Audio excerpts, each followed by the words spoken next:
దేశంలో టీకాల ప్రక్రియను పరుగులు పెట్టించాలని భావిస్తోంది కేంద్రం.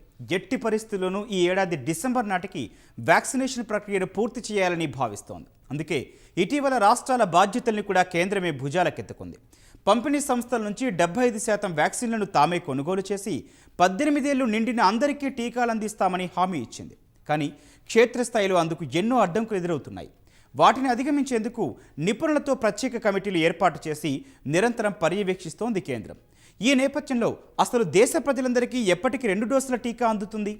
వ్యాక్సినేషన్ను వేగవంతం చేసేందుకు ప్రభుత్వం ఎలాంటి చర్యలు చేపడుతోంది?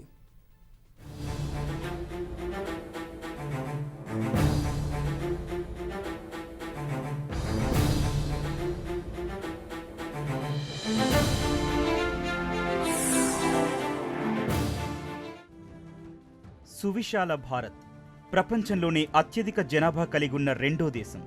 దాదాపు 130 కోట్ల మందికి ఆశ్రయం కల్పిస్తోంది. ఇంతమంది జనాభాకు కోవిడ్ టీకాలు అందించడం సులువైన పనేం కాదు. అందుకు ఎన్నో ఇబ్బందులు, మరెన్నో అడ్డంకులను అధిగమించాల్సి ఉంటుంది. ముఖ్యంగా ప్రజల నుంచి వచ్చే పోటీని నియంత్రించి వరుస క్రమంలో టీకాలు అందరికీ చేరవేయడం అతిపెద్ద సవాల్. అందుకే మొదటి ప్రాధాన్యతగా 60 ఏళ్లు నిండిన వారికి వ్యాక్సిన్ అందించి వారికి ఇతరుల నుంచి ఇబ్బందులు రాకుండా నిరోధించేందుకు ప్రయత్నించింది కేంద్రం. ఆ తర్వాతి దశలో కోవిడ్ పోరులో ముందు నిలిచి పోరాడుతున్న ఫ్రంట్ లైన్ వర్కర్లకు టీకా రక్షణ కల్పించింది. ఇక ఇప్పుడు అసలు సవాళ్లు ఎదురైంది. ఈ స్థితిలో ప్రభుత్వం ఎలా పనిచేస్తుందోనని ఉత్కంఠ పెరిగిపోతోంది.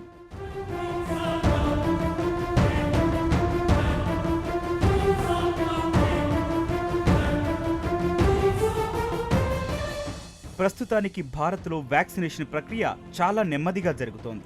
ఈ విషయం ప్రభుత్వ గణాంకాలను పరిశీలిస్తే సులువుగా అర్థమవుతుంది. నేటికి రోజుకు దేశవ్యాప్తంగా అటూ ఇటుగా 30 లక్షల మందికే టీకా రక్షణ లభిస్తోంది. అంటే రాష్ట్రాల స్థాయిలో చూస్తే ఈ సంఖ్య చాలా తక్కువగా కనిపిస్తుంది. ఇక జిల్లాలు, మండలాల స్థాయిలో నత్తనడకన సాగుతోంది. ఇంత తక్కువ వ్యాక్సిన్ల పంపిణీ జరుగుతోంది కాబట్టే స్థానిక పీహెచ్సీలో రోజు 100కు మించి వ్యాక్సిన్లు వస్తున్న దాఖలాలు కనిపించడం లేదు. దాంతో ఆ ఆస్పత్రి చుట్టుపక్కల ఒక్కో గ్రామంలో రోజుకు వేళ్ల మీద లెక్క పెట్టేంత మందికే టీకా లభిస్తోంది.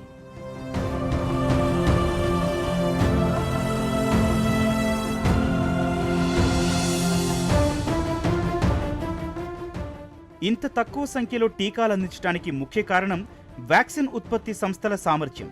వాస్తవానికి ఏ దేశంలోనూ ఇంతకంటే ఎక్కువ మందికి టీకాలు అందించడం లేదు. కానీ ఆయా దేశాల్లో ప్రజల సంఖ్య తక్కువగా ఉండటం వల్ల టీకా పంపిణీ నిష్పత్తి ఎక్కువగా కనిపిస్తోందని ప్రభుత్వం వెల్లడిస్తోంది. అది వాస్తవమే. కానీ భారత్లో ఎప్పటికి టీకాలు పూర్తి స్థాయిలో అందిస్తారంటే మాత్రం స్పష్టమైన సమాధానం ఇవ్వడం లేదు. పైగా కోవిషీల్డ్ వ్యాక్సిన్ మొదటి, రెండో డోసుకు మధ్య వ్యవధి పెంపునకు టీకాల కొరత మాత్రం కారణం కాదని చెబుతోంది. శాస్త్రీయపరమైన డేటాను విశ్లేషించిన తర్వాత టీకా డోసుల మధ్య వ్యవధిని పెంచామని, ఇది పూర్తిగా పారదర్శకంగా తీసుకున్న నిర్ణయమని కేంద్ర ఆరోగ్య శాఖ మంత్రి హర్షవర్ధన్ తెలిపారు.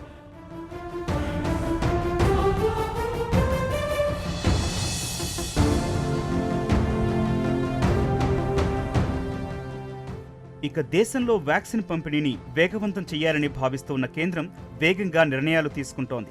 ఎలాగైనా ఈ ఏడాది డిసెంబర్ నాటికి వ్యాక్సినేషన్ ప్రక్రియను ముగించాలని చూస్తోంది.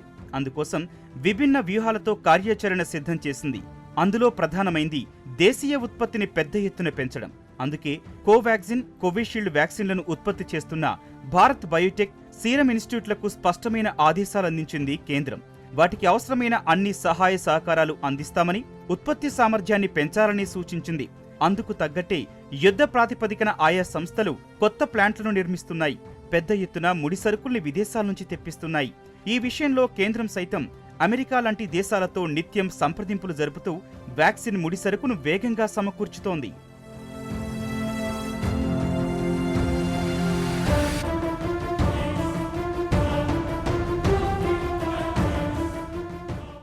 ప్రస్తుతానికి సీరం ఇన్స్టిట్యూట్ నెలకు 6.5 కోట్ల వ్యాక్సిన్లను మాత్రమే ఉత్పత్తి చేస్తోంది. ఈ సామర్థ్యాన్ని ఈ ఏడాది జూలై లేదా ఆగస్టు నాటికి 10 కోట్ల డోసుల తయారీ స్థాయికి పెంచాలని భావిస్తోంది. అందుకు తగ్గట్టే నిర్మాణ, ఇతర సాంకేతిక పనులను కొనసాగిస్తోంది. మరో సంస్థ భారత్ బయోటెక్ తయారు చేస్తున్న కోవాక్సిన్ వ్యాక్సిన్ను ప్రస్తుతం ఏడాదికి 70 కోట్ల డోసులుగా ఉంది. అంటే నెలకు సరాసరి 5.8 కోట్ల డోసులు. అందుకే ఉత్పత్తి సామర్థ్యాన్ని వచ్చే ఏడాది జనవరి లేదా మార్చి వరకు 100 కోట్ల డోసులకు పెంచుతామని ప్రకటించి అందుకు తగ్గట్లు పనిచేస్తోంది.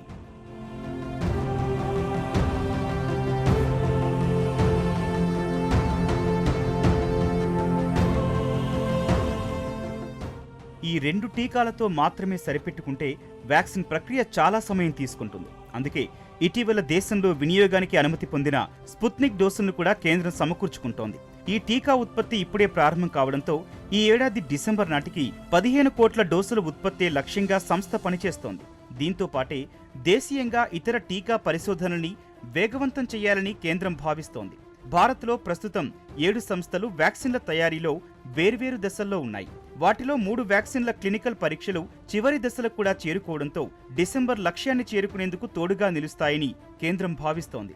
వీటిలోనే ముక్కు ద్వారా అందించే వ్యాక్సిన్ సహా చిన్నపిల్లలకు అందించే వ్యాక్సిన్లు కూడా ఉండడంతో రానున్న రోజుల్లో పిల్లలకు కూడా వ్యాక్సిన్ భద్రత కల్పించడం సులువు కానుంది. అయితే కొత్త వ్యాక్సిన్స్ అన్ని ఆగస్టులో చాలా వ్యాక్సిన్ ఇండియాలోకి వస్తాయని చెప్తున్నారు. ఇవన్నీ వచ్చి అది బయట కనుక ఫ్రీగా దొరికే పక్షంలో బహుశా నేను కూడా మార్చి నెలకి వచ్చే 22 మార్చికి కంప్లీట్ అవ్వచ్చు అనుకుంటున్నాను. మనకు యాక్చువల్ 3వది కూడా రష్యా వ్యాక్సిన్ కూడా స్పుట్నిక్ కూడా మార్కెట్లోకి వచ్చేసింది, అది కూడా జరుగుతుంది. నేను కూడా 4-5 వ్యాక్సిన్స్ యాక్చువల్గా జూలై నెలలో వస్తున్నాయి. సో అన్ని వ్యాక్సిన్ అందుబాటులోకి వచ్చి అంటే వ్యాక్సిన్స్ అందుబాటులో కాకుండా ప్రతి హాస్పిటల్లోనూ కంపల్సరీ చేయాలి. ఎందుకంటే చాలామంది వ్యాక్సిన్ తీసుకోవట్లేదు కార్పొరేట్ హాస్పిటల్, ఎందుకు వాళ్ళ దాంట్లో లాభం లేదు.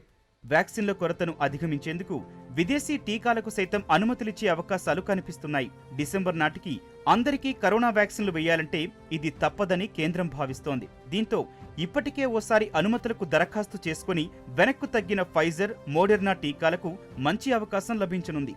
ఇక వీటితో పాటు కెనడా నుంచి కూడా భారత్కు వ్యాక్సిన్లు దిగుమతయ్యే అవకాశాలు కనిపిస్తున్నాయి. కానీ కొన్ని సాంకేతిక, శాస్త్రీయ విషయాలై ఇంకా చర్చలు సాగుతున్నాయి. అవి కొలిక్కి వస్తే విదేశీ టీకాలు దేశంలోకి ప్రవేశించనున్నాయి.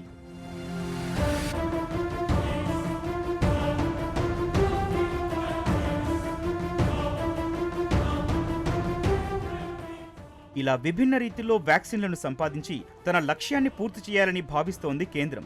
అందుకే ఆగస్టు నుంచి డిసెంబర్ వరకు 210 కోట్ల వ్యాక్సిన్లను సమీకరించాలనే ప్రణాళికలు రచించుకుంది. అందుకోసం ఇప్పటికే 35,000 కోట్లు కేటాయించింది.